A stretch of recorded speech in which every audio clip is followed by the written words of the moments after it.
تمام قسم کی تعریف توصیف اللہ رب العالمین کے لیے لائق و زیبا ہے، جو تمام تر جہانوں کا بنانے والا اور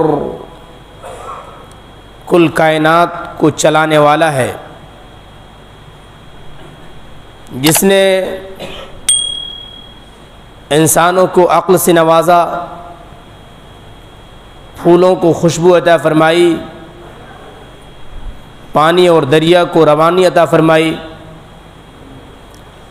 اور دن کو اجالا بنایا اور رات کو تاریک کیا۔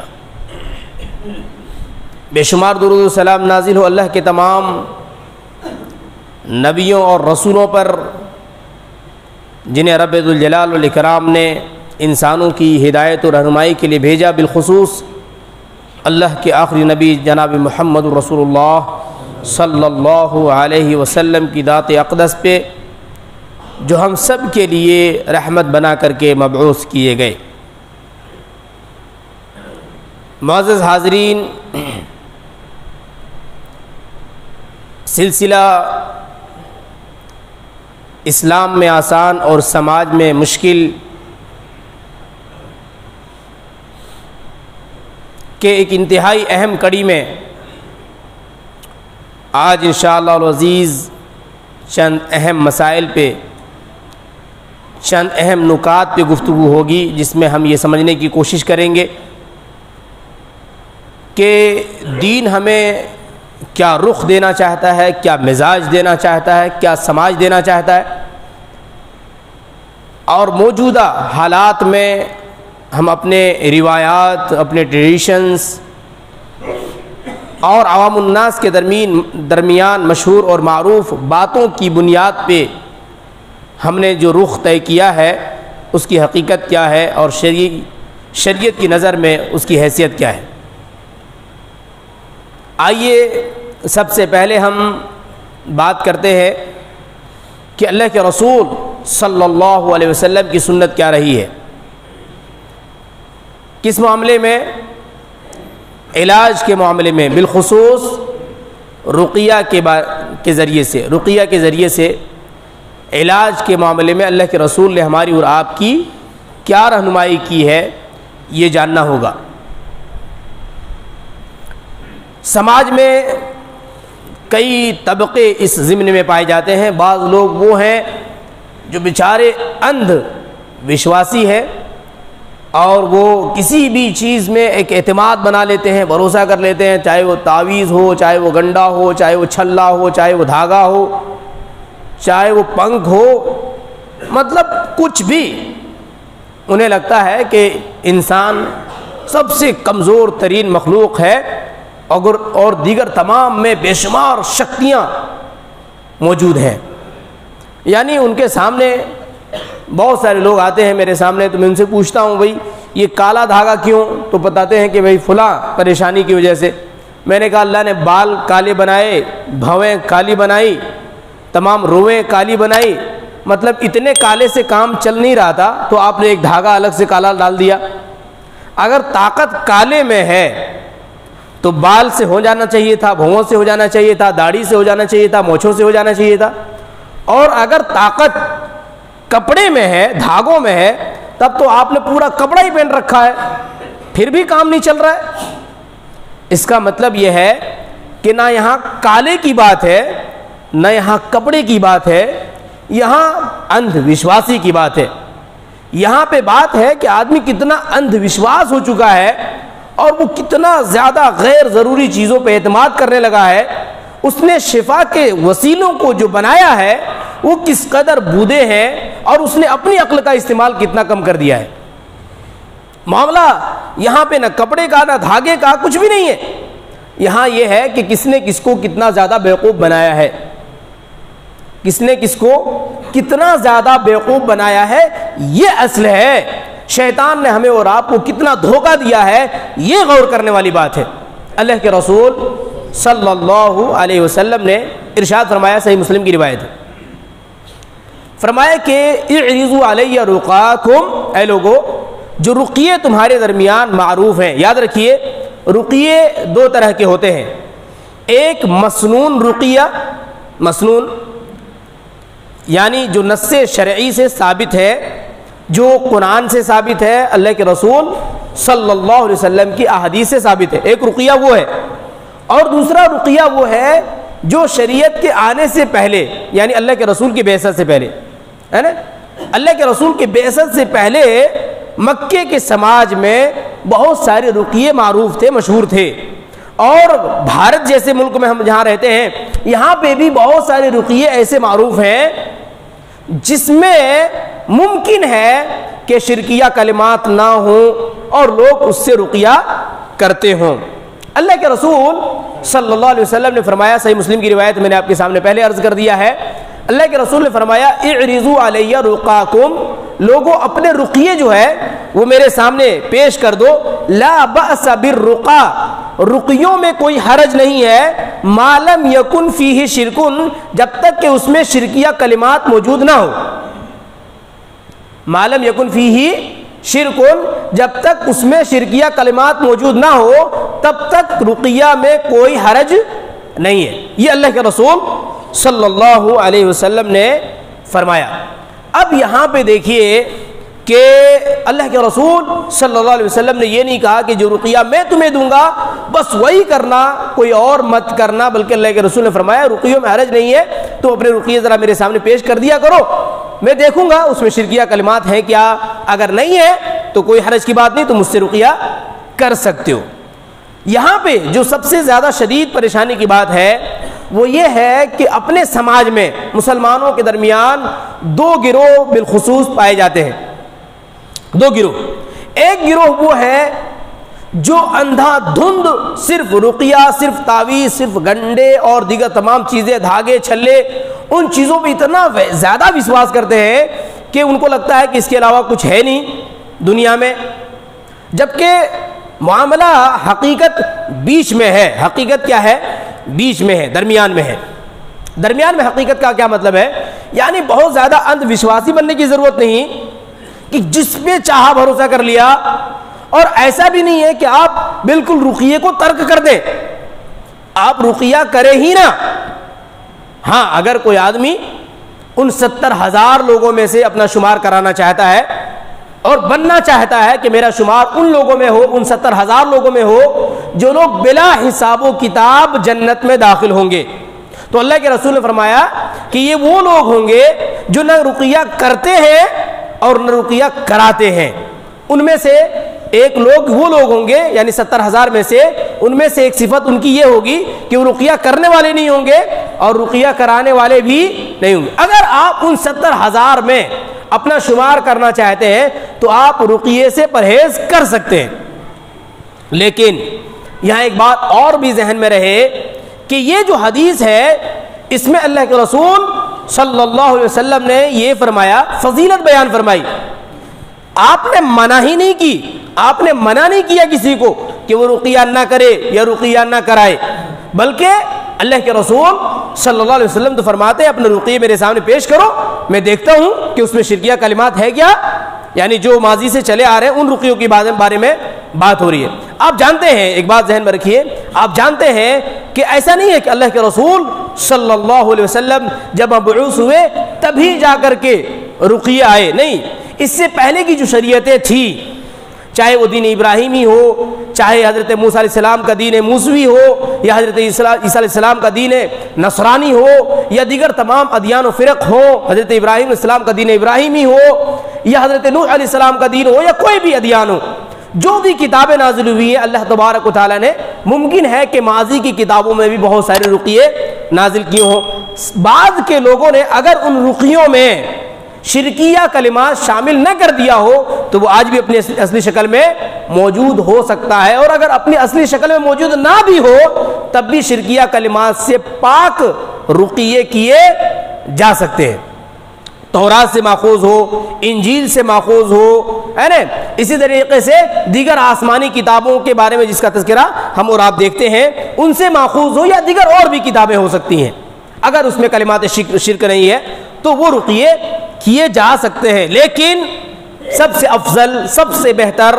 شریعت نے جو ہمیں اور آپ کو دیا، قرآن کی آیات کے ذریعے سے، اللہ کے رسول صلی اللہ علیہ وسلم کی سنت کے ذریعے سے، یہ ہر حال میں ترجیحی ہے، سب سے افضل ہے، سب سے بہتر ہے، اور اس میں کرانے میں، ان رقیوں کو اختیار کرنے میں کبھی کوئی خطرہ نہیں ہے، کبھی کوئی خطرہ نہیں ہے۔ تو انسان کو چاہیے کہ وہ خطرات سے بچ کر کے دوا علاج کرے۔ آپ جانتے ہیں کہ جو میڈیسنز ہوتے ہیں اس میں بھی ایکسپریمنٹ کیے جاتے ہیں، تجربات کیے جاتے ہیں، اس کے سائیڈ ایفیکٹس کو چیک کیا جاتا ہے، کوئی نقصان نہ ہونے پائے، اور اس کے بعد اس کو عام کیا جاتا ہے، عام پبلک کے لیے اس کو دستیاب کرایا جاتا ہے۔ اگر ہم اور آپ دنیا کی دواؤں میں اتنا احتیاط کرتے ہیں تو جہاں پہ دین کا معاملہ ہو، عقیدے کا معاملہ ہو، تو وہاں بدرجہ اولا احتیاط کرنا لازم و ضروری ہو جاتا ہے۔ یاد رکھیے، اللہ کے رسول صلی اللہ علیہ وسلم جب بیمار ہوتے، کئی بار ایسا بھی ہوتا حضرت جبریل علیہ السلام آتے اور آپ کو جبریل دم کیا کرتے تھے، آپ کو حضرت جبریل دم کیا کرتے تھے۔ اس سے پتہ چلا کہ کسی اور سے دم کرایا جا سکتا ہے، اور اپنے آپ کو خود سے بھی دم کیا جا سکتا ہے۔ اللہ کے رسول صلی اللہ علیہ وسلم جب بیمار ہوئے تو آپ نے اپنے ہاتھوں پہ پڑھ کر کے قل اعوذ برب الفلق، قل اعوذ برب الناس وغیرہ پڑھ کر کے آپ اپنے اوپر دم کیا کرتے تھے۔ اور حضرت عائشہ رضی اللہ تعالیٰ عنہ بیان کرتی ہیں کہ اللہ کے رسول دم کرتے ہیں، میں نے سنا تو انہی کلمات کو پڑھ کر کے میں نے بھی اللہ کے رسول صلی اللہ علیہ وسلم کے اوپر دم کیا۔ بعض لوگ دین میں غلو کر جاتے ہیں، غلو کر جاتے ہیں۔ ایسے لوگ بھی ہیں سماج میں جو کسی بھی قسم کے جھاڑ پھونک سے یا رقیے سے کلی پرہیز کرنا ضروری سمجھتے ہیں۔ ان کو لگتا ہے کہ کسی قسم کا کوئی، یہاں تک کہ بعض لوگ جنات کے انکاری ہیں، ان کا کہنا ہے کوئی شیطان نہیں، کوئی جن نہیں، کوئی ابلیس نہیں، کچھ بھی نہیں۔ یہ سب خام خیالی کی باتیں ہیں۔ ایسے لوگ بھی ہیں، ممکن ہے آپ کو پتہ نہ ہو، لیکن میں اچھی طریقے سے جانتا ہوں، کیونکہ میں ایسے علاقوں میں رہا ہوں جہاں پہ ایسے لوگوں کی بہت بڑی تعداد پائی جاتی ہے جو منکرین جن ہیں، جنات کے منکر ہیں، اور جب ہم بات کرتے ہیں قرآن کریم کی آیات کی تو اس کی تعویلات کرتے ہیں کہ بھئی یہ جن کا مطلب کچھ اور، یا اور اس کا مطلب کچھ اور اس کا مطلب کچھ اور۔ تو بہرحال وہ منکرین جن ہوتے ہیں۔ تو اگر کسی کو ایسا لگتا ہے تو میں یہ آپ کو بتانا چاہوں گا کہ اللہ تبارک و تعالیٰ نے جو دین دیا ہے ہمیں اور آپ کو، جن چیزوں کے بارے میں بتایا کہ یہ ہوتا ہے، آپ رقیہ کریں یا نہ کریں یہ الگ مسئلہ ہے، لیکن عقیدہ تو آپ کو وہ رکھنا پڑے گا۔ بھئی اللہ نے اگر کہا جنات ہیں تو ہیں، اگر اللہ نے ہمیں اور آپ کو بتایا اللہ کے رسول کے ذریعے سے خبیث ہوتے ہیں تو ہوتے ہیں۔ اللہم انی اعوذ بک من الخبث والخبائث، جو دعا ہم اور آپ پڑھتے ہیں اس میں اس بات کی دلیل موجود ہے کہ خبیث ہوتے ہیں، ٹھیک ہے، ابلیس ہے۔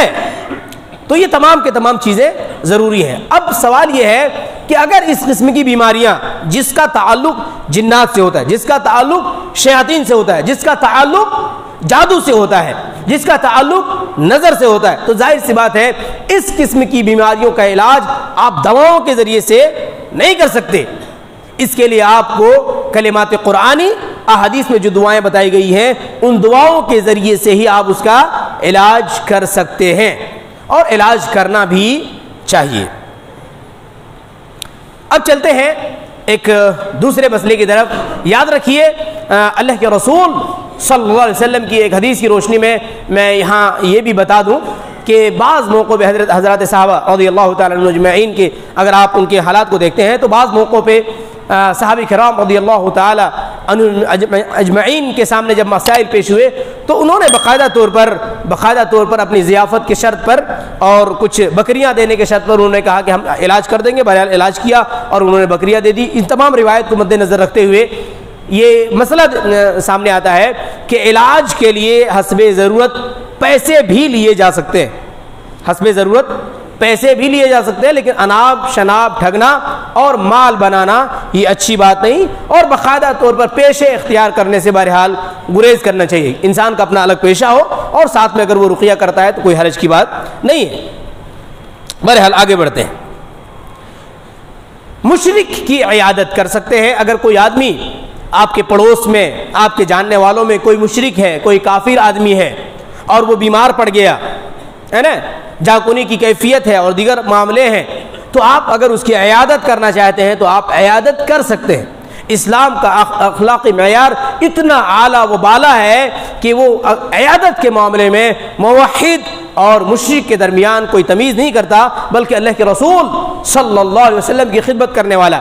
ایک یہودی بچہ بیمار ہوا، اللہ کے رسول صلی اللہ علیہ وسلم کو خبر ملی، صحیح بخاری کی روایت ہے، اللہ کے رسول صلی اللہ علیہ وسلم نے اس کی عیادت کی اور آپ نے اس کے سامنے کلمہ پیش کیا۔ کس کے سامنے؟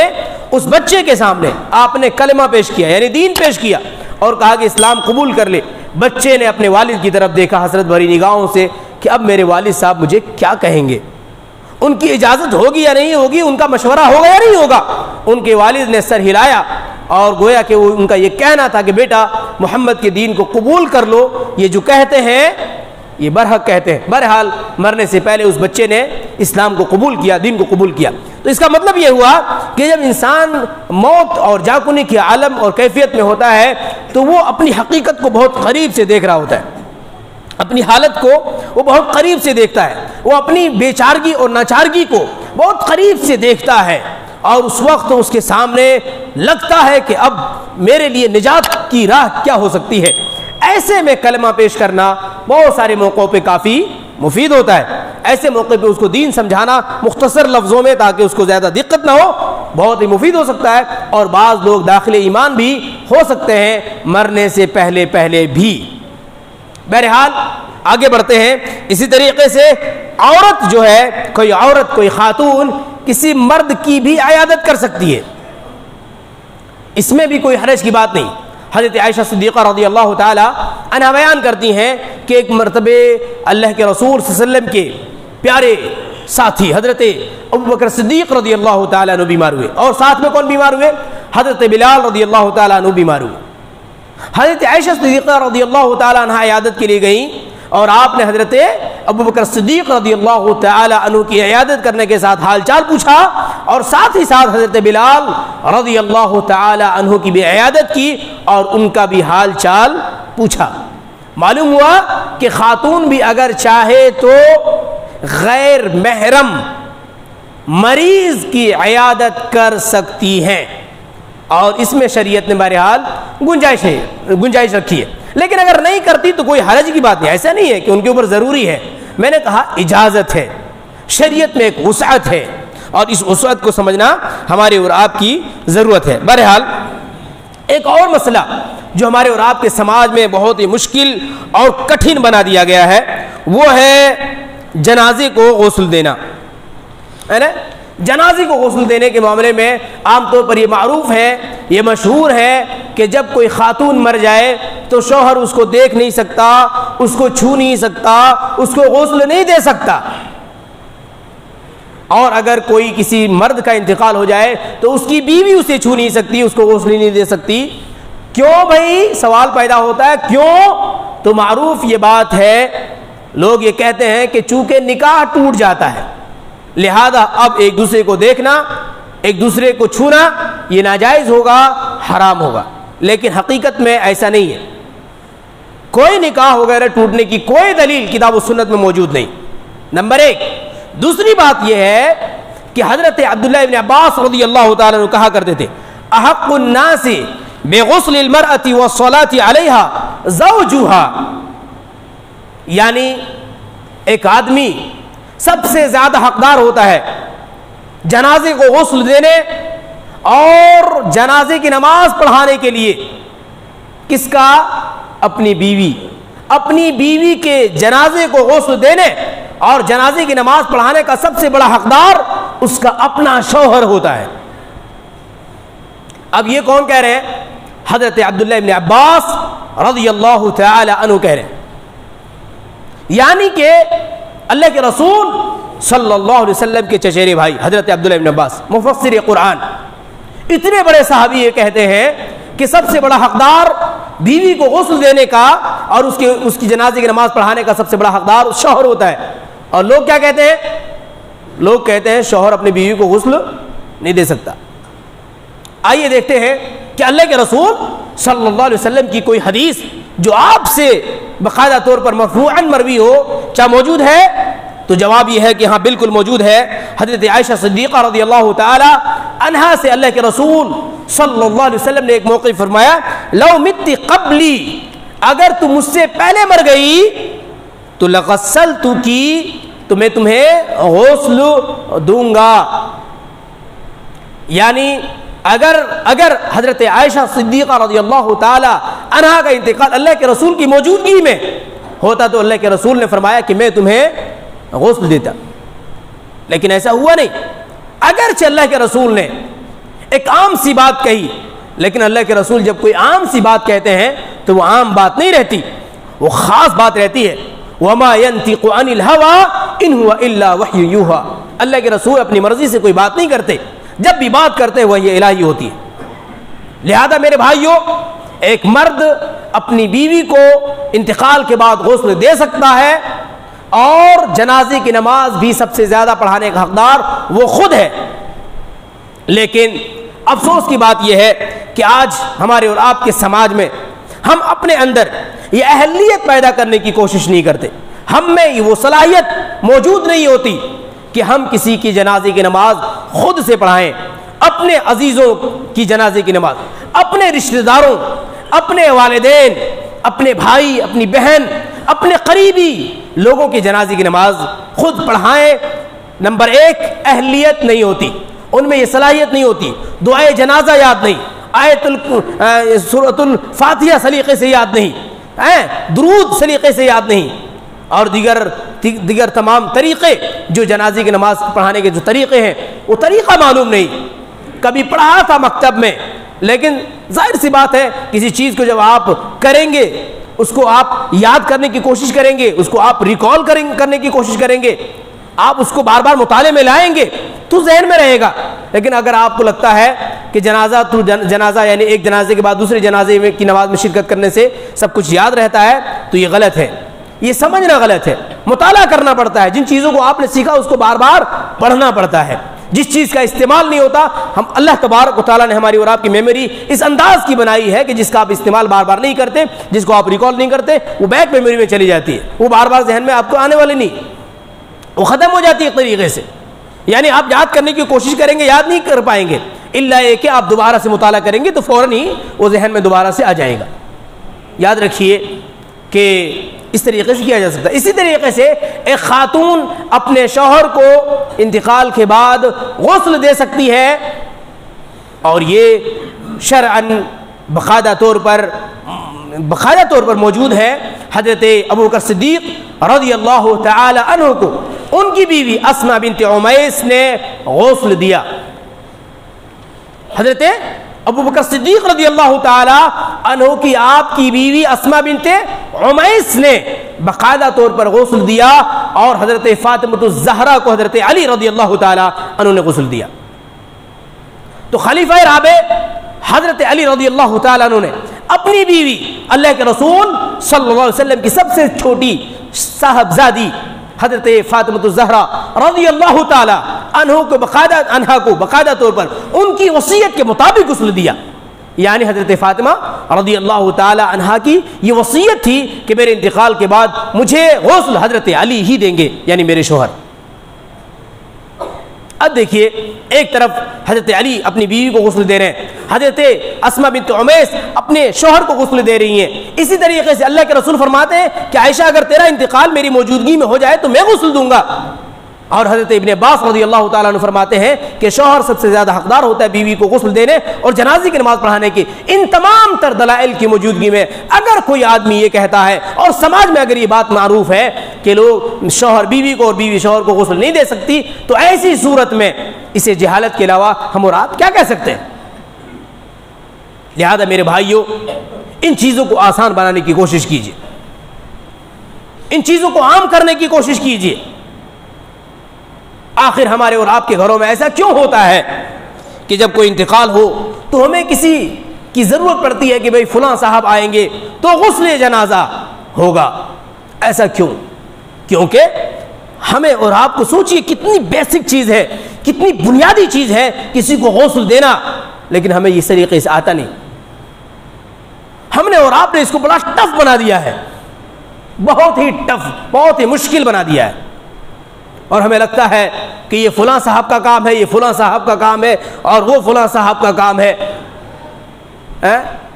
صحابہ کرام رضی اللہ تعالی عنہم اجمعین، ایک اور بات ذہن میں آ گئی تو بتا دیتا ہوں۔ صحابہ کرام رضی اللہ تعالی عنہم اجمعین باہم ایک دوسرے کے لیے قبر کھودا کرتے تھے۔ آج ہمارے لیے ایسے لوگ متعین کیے جاتے ہیں، باقاعدہ طور پر ہائر کیے جاتے ہیں پیسے دے کر کے کہ بھئی فلاں لوگ قبر کھودیں گے۔ آپس میں ایک دوسرے کا تعاون کا مزاج ختم ہو گیا، یا ہمیں اور آپ کو لگتا ہے کہ نہیں یہ کام فلاں کا ہے۔ کیوں یہ پیشے بن رہے ہیں؟ جو حقیقت میں خدمت خلق تھا وہ پیشہ کیوں بن گیا؟ غور کرنے کا مقام ہے، غور کرنے کی ضرورت ہے کہ کیوں ہم باہم ایک دوسرے کے لیے، جب ہمارے اپنا کوئی سگا بھائی انتقال ہوتا ہے تو ہمارے آس پاس اور پڑوس کے لوگ اس کے اوپر گویا کہ خدمت خلق کے طور پر اس کے لیے قبر تیار نہیں کرتے۔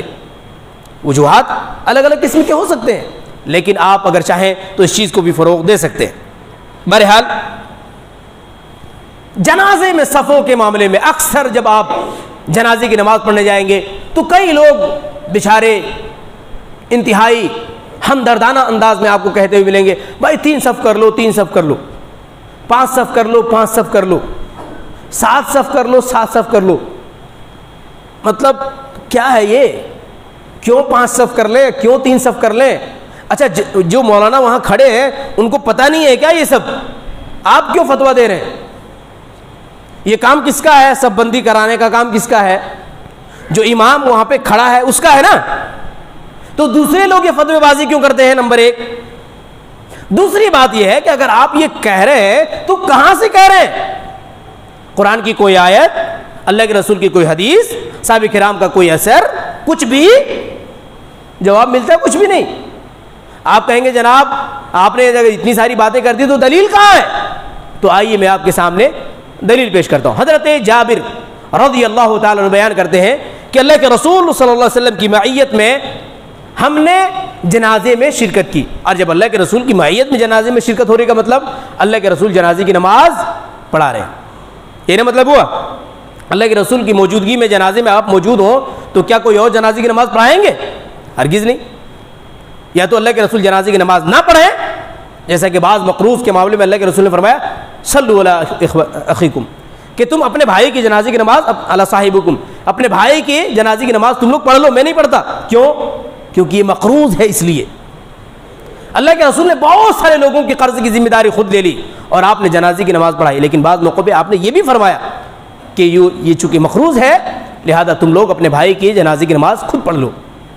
حضرت جابر رضی اللہ تعالیٰ عنہ فرماتے ہیں کہ اللہ کے رسول صلی اللہ علیہ وسلم نے جنازے کی نماز پڑھائی وَنَحْنُ صُفُوف، اور ہم کئی صف تھے۔ نحن صفوف، ہم کئی صف تھے، یعنی صفیں نہیں بتائے 3 تھے کہ 5 تھے کہ 7 تھے، کئی صف تھے۔ اب آپ کہیں گے اگر نہیں بتائے تو صفوف تو ہم مان لیتے ہیں نا کہ 3 تھے، کیونکہ عربی میں 1 سے زائد کم سے کم جو جمع کا صیغہ استعمال ہوتا ہے وہ کتنے پہ ہوتا ہے؟ 3 پہ ہوتا ہے، 2 پہ نہیں ہوتا، 3 پہ ہوتا ہے۔ تو اقل پہ اگر لے کے جائیں گے تو کس پہ آئیں گے ہم؟ 3 پہ، یعنی کم سے کم لوگ 3 صف تھے، یہ مطلب ہوگا نا۔ تو آپ 4 کیوں لے رہے ہیں؟ چلیے دیکھتے ہیں ایک اور روایت جس سے واضح ہوگا۔ ایک اور روایت میں فَقُمْنَا فَصَفَّنَا صَفَّيْن، ہم کھڑے ہوئے اور ہم نے 2 صفیں بنائی۔ کتنی صفیں بنائی؟ 2 صفیں بنائی ہم نے۔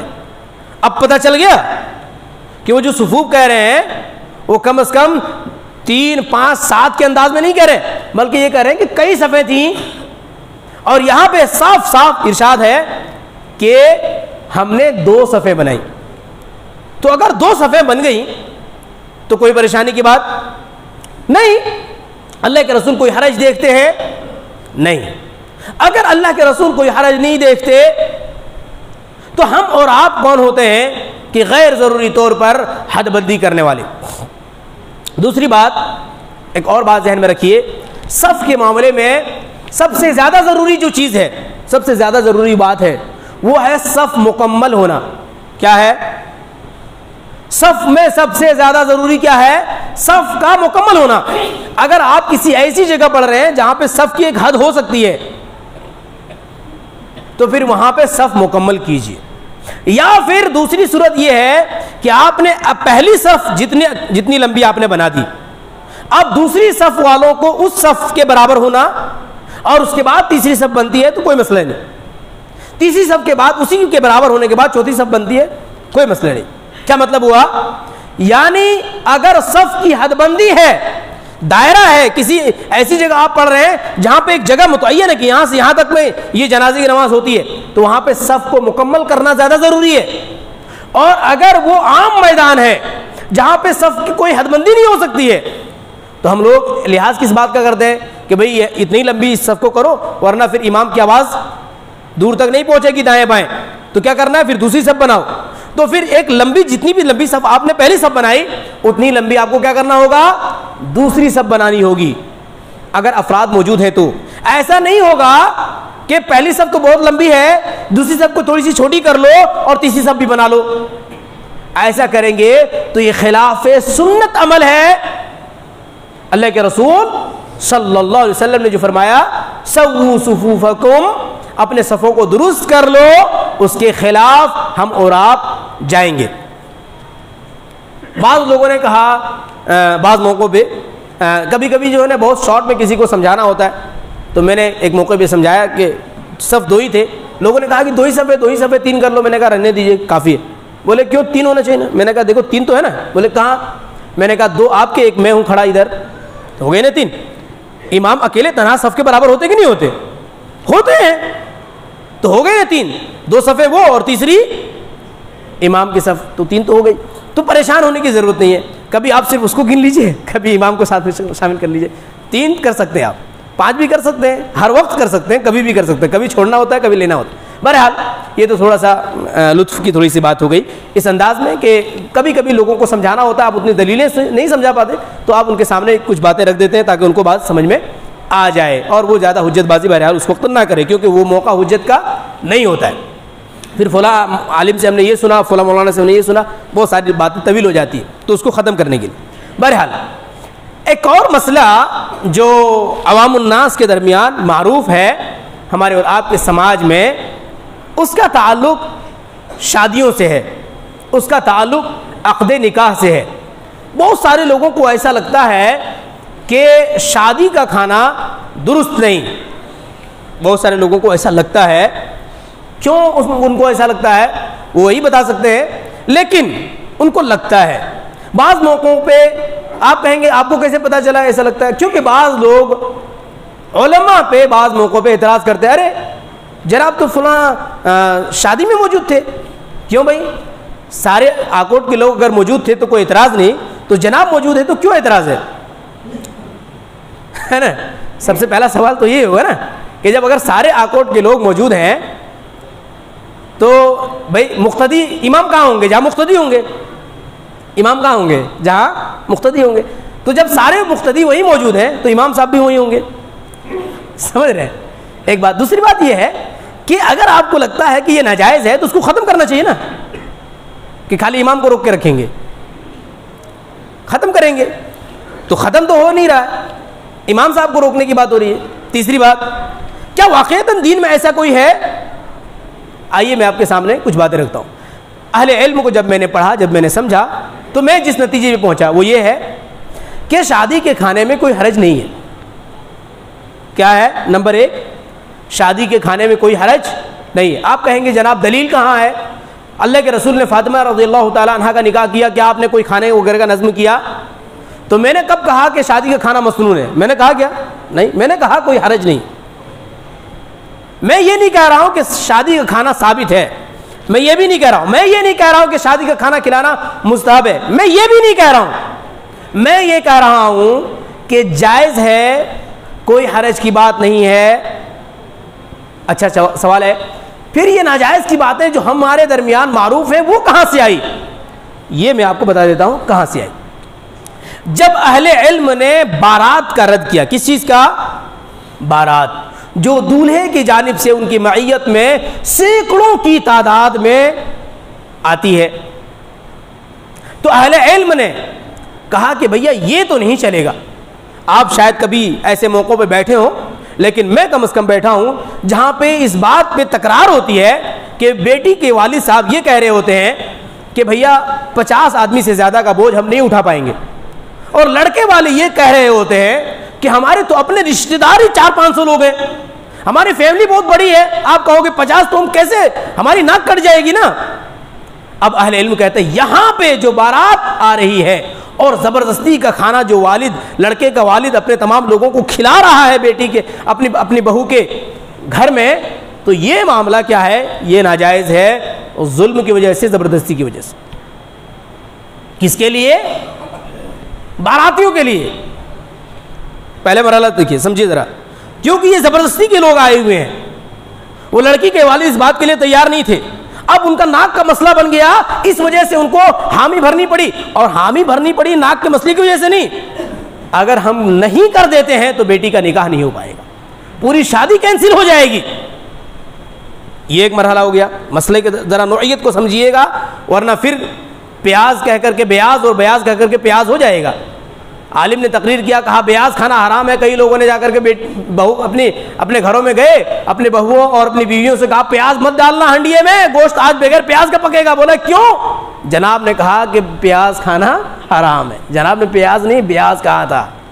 اسی لیے جب بھی بیٹھو تو سکون سے کسی بات کو سنو اور اچھی طریقے سے سمجھو، ورنہ کئی بار ایسا ہوتا ہے کہ ہم یہاں مسئلہ کچھ اور بیان کر رہے ہوتے ہیں اور مارکیٹ میں کسی اور نوعیت سے وہ بات چلنے لگتی ہے۔ تو یہ غلطی کبھی بھی نہیں ہونی چاہیے، اور یہ غلطی ہوتی کب ہے؟ جب آدھے سوتے ہیں اور آدھے سنتے ہیں تب۔ تو پورے طور پر سنیے۔ تو میں نے آپ کو بتایا کہ زبردستی کا بن بلایا مہمان جو ہوتا ہے وہ معاملہ، زبردستی کی جو بارات ہوتی ہے، وہاں پہ ہم یہ کہتے ہیں کہ اب یہ ناجائز ہے۔ لیکن اگر اس کی نوعیت ایک اور ہو سکتی ہے ناجائز کی، کہ ایک شخص نے اپنی بیٹی کا نکاح کیا، اب اس کے خاندان والے، برادری والے پل پڑے، بھیا آج تک ہر دعوت میں شرکت کیے ہو، جمع کے کھائے ہو، کھلانا پڑے گا، نہیں کھلاؤ گے تو نہیں چلے گا۔ اب تیرا کھیت بکتا ہے یا تیری کھلیان جاتی ہے، مجھے اس سے کوئی لینا دینا نہیں، تیرا گھر بکتا ہے یا تو لون لیتا ہے، یہ تیری ذمہ داری ہے۔ ہم نے تمہیں دعوت دی تھی، تم نے شرکت کی، تم کھا چکے ہو، جب کل تک کھائے تھے تو آج کھلانا پڑے گا۔ یہ بھی ظلم ہے، کیونکہ ایک آدمی کی حیثیت نہیں ہے، وہ بیچارہ نہیں کر پا رہا ہے، اب آپ اس کو زبردستی کر رہے ہیں۔ اب وہ کیا سوچ رہا ہے، اگر آج میں نے نہیں کیا تو میرا پورا خاندان مجھ سے بچھڑ جائے گا، آج تک میں اپنی بڑی فیملی کے اوپر فخر کرتا رہا، کل سے تنہا انسان ہوں گا۔ تو ان چیزوں پہ یہ کہا جائے گا کہ یہ ظلم ہے، اور اس ظلم کی وجہ سے ان تمام لوگوں کا کھانا کیا ہوگا، ناجائز ہوگا۔ لیکن اگر آپ نے نہ دعوت مانگی، نہ کوئی آپ نے زبردستی کی، نہ آپ نے کوئی دھمکی دی، ایک آدمی ہے اپنی خوشی سے بیٹی کے عقد کے موقع پہ اس نے کھانے کا انتظام کیا، آپ کے گھر میں کارڈ بھجوایا، دعوت نامہ بھجوایا، خود آیا کہنے کے لیے، آپ کو بلایا، تو اب ایسے موقع پہ شرکت کرنا چاہیے۔ اللہ کے رسول صلی اللہ علیہ وسلم نے فرمایا ایک مسلمان کا دوسرے مسلمان پہ 5 حقوق ہیں، اس میں ایک فرمایا وَإِجَابَةُ الدَّعْوَةِ، جب کوئی دعوت دے تو دعوت قبول کرنا۔ وہاں پہ اللہ کے رسول نے دعوت کا مطلب دعوت ولیمہ نہیں کہا، آپ نے دعوت عقیقہ نہیں کہا، آپ نے دیگر کسی قسم کی اور دعوت کا تذکرہ نہیں فرمایا، صرف فرمایا وَإِجَابَةُ الدَّعْوَةِ۔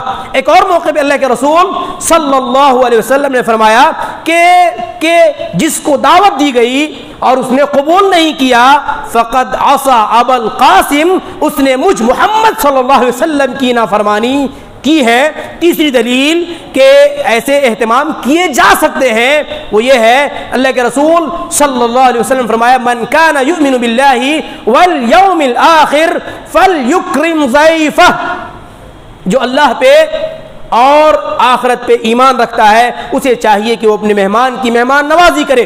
اب جب لڑکے کے ساتھ کچھ لوگ آئے ہوئے ہیں تو ایسا تو نہیں ہو سکتا نا کہ بھئی کہ آکولہ سے کچھ لوگ آئے یا امراوتی سے کچھ لوگ آپ کے یہاں آئے کسی عقد کے موقع پہ اور آپ ان سب کے سب کو بھوکے بھیج دیں گے، نہیں، بلکہ ہم ان کے لیے جو بھی ممکن ہو سکے گا کچھ نہ کچھ اہتمام کریں گے. لیکن جب بڑی بھیڑ کی بات آتی ہے تو وہ مسئلہ الگ ہو جاتا ہے.